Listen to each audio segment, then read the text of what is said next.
Kaip čia taip atsitiko, kad lygtais ir nieko su taktinėmis medijomis, nieko su politika, korupcija, populizmu neturintis žmogus pasakos apie tokius dalykus. O buvo taip, kad mane, kaip į Laimikis LT narį, šį pavasarį pakvietė į Giotes instituto Prahoje organizuojamą taktinių medijų, partizaninių medijų, skirtų politinių problemų sprendimui, kaip tariant, korupcijos ir populizmo viešinimui, seminarą, workshopą, gal galima taip pavadinti, kuriame tiesiog susirinko iš visos Europos sukviesti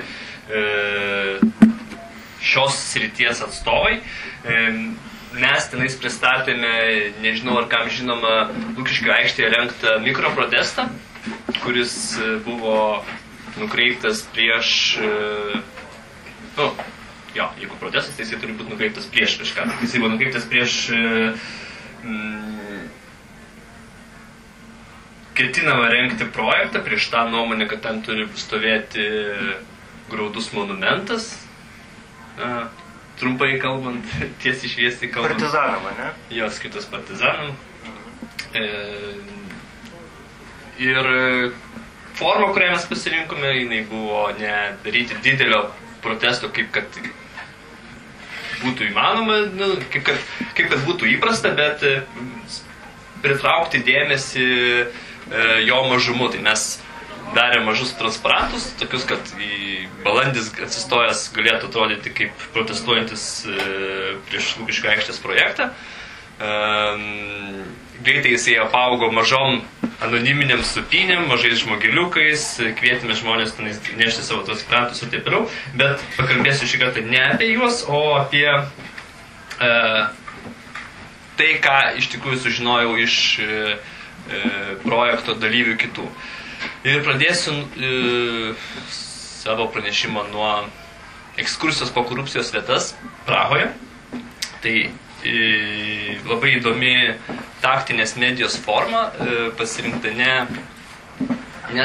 sakykime, portalas, ne Facebooko akcija, ne protestas, o ekskursija po žymiausias Prahos korupcijos vietas. Tai iš vienos pusės tai yra labai tokia labai ironiška forma, atkreipiamas dėmesys į kokios vietos yra korumpuotos. Tai ekskursija, žinoma, turėjo prasidėti ir prasideda nuo savivaldybės pastato Prahos. Savivaldybės pastatas, kurį netrukus pamatysite, štai yra šitas, kuris, čia istorija už jo yra tokia, kad pastatas kažkada priklausė Škodos fabrikui ir vietoj to, kad nupirkti jį konkurso būdu iš Škodos, pastatą nusipirko kažkokia tai nežinoma niekam įmonė, fiktyvi, sakykime, bendrovė, ir savivaldybė nuomavosi šitą pastatą, šitas patalpas už 5 kartus didesnį nei rinkos kaina. Tokiu būdu pinigai skirti savivaldybės biudžetui keliavo į tam tikros įmonės kišenę. Taip pat lankėmės po politikų kiemus ir, aišku, supraskite, jeigu jūs esate politikas, ar jums labai patiktų, jeigu po jūsų langais rinktųsi korupcijos turo gidas, kuris, iš tikrųjų, jie visą laiką laiko iškėlė tą savo korupcijos turo emblemą, yra patys labai ryškiai apsirengę. Ir pasakotų, žinokit, čia šitam pastate gyvena toks Mišakas, o čia jo kaimynas, kitas politikas, ir jie čia susitinka, pasikalba ir štai gimsta ten tokie korupcijos skandalai. Ekskursijos gale, mes nueiname pačią turbūt istoriškai, jų tie karaliaus sodai, karališkiai sodai Prahos, kur kas nori, gali nusipirkti, tai nėra įgymas, bet jie gali nusipirkti korupcijos diplomą. Ir ten jisai viešai yra pasirašomas, ir viešai įteikiamas, ir čia visada vyksta labai viešai, tai yra tokia forma, kaip paviešinti tą korupciją. Pats tas korupcijos turas yra pakankamai populiarus ir tikrai ir sulaukęs žiniasklaidos dėmesio ir šiaip kaip tokia forma yra žinoma Prahoje ir tą visi žino. Kita taktinės medijos forma pristatė toksai serbas Viktor Mirkovič, kuris, kaip viskas prasidėjo? Viskas prasidėjo nuo to, kad jie išplatino žinią, jog atostogų Egipte metu vienas girtas serbas šoko nuo skardžio ir užšoko ant ryklio. Ir Egipto valdžia išgelbėta turizmo sezoną, nes, jeigu tai kas nors sužinotų, kad Egipto paplūdimiuose plaukia rykliai, iš karto būtų skandalas ir turizmo sezonai būtų šakės. Tai už tai, kad jis išgelbėjo turizmo sezoną, jie jam dar sumokėjo $1,000,000. Ir viskas būtų gerai, jeigu tos žinios nepasimtų tokie stambus portalai kaip Times'as, Sun ir kiti. Žinia tikrai apskriejo visą pasaulį ir daug kas ją palaikė rimta. Po šitos žinios jie įkūrė Newsnet portalą, kuris ir užsijama tuo, kad daro tokias Onion News naujienas, falsifikuodami esamas naujienas. Atrodo tikrai kaip portalas, jie to ir siekia, tokia yra taktinės medijos tikslas, kad falsifikuotas žinias pateikti kaip įmanoma įtaigiau, kad jas galbūt koks nors patiklus žurnalistas paimtų ir paviešintų. Ir jie pasinaudojo tuo metu vykusią rinkiminę kampaniją. Rinkiminės kampanijos metu iš tikrųjų pasinaudojo šito portalų tam, kad diskredituotų populistus. Kartais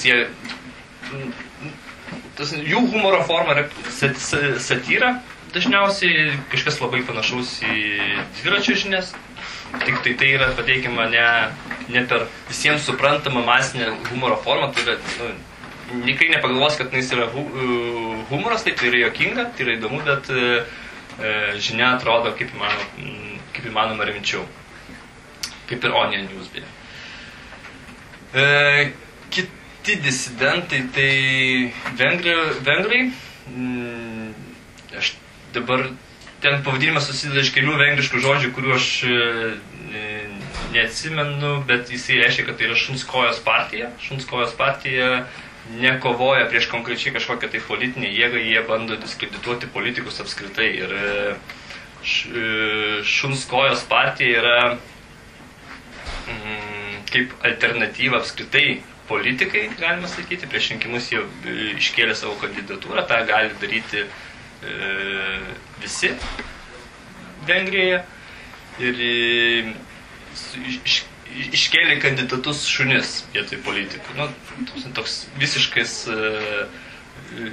Ir jų formos yra šiaip balansuojančios ant įstatymo ribos, kad jis net biškai peržengiančios.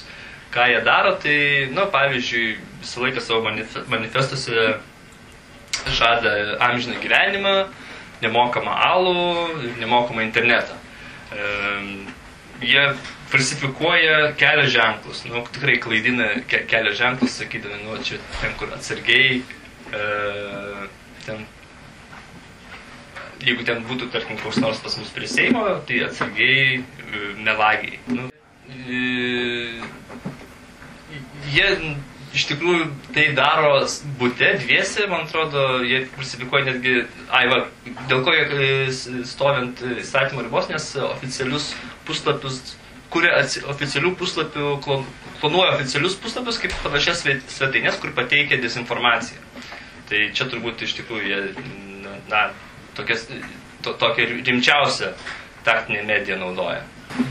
Parodysiu trumpą video, kaip maždaug atrodo jų falsifikuojamos tos naujienos. Čia yra tų vengrų.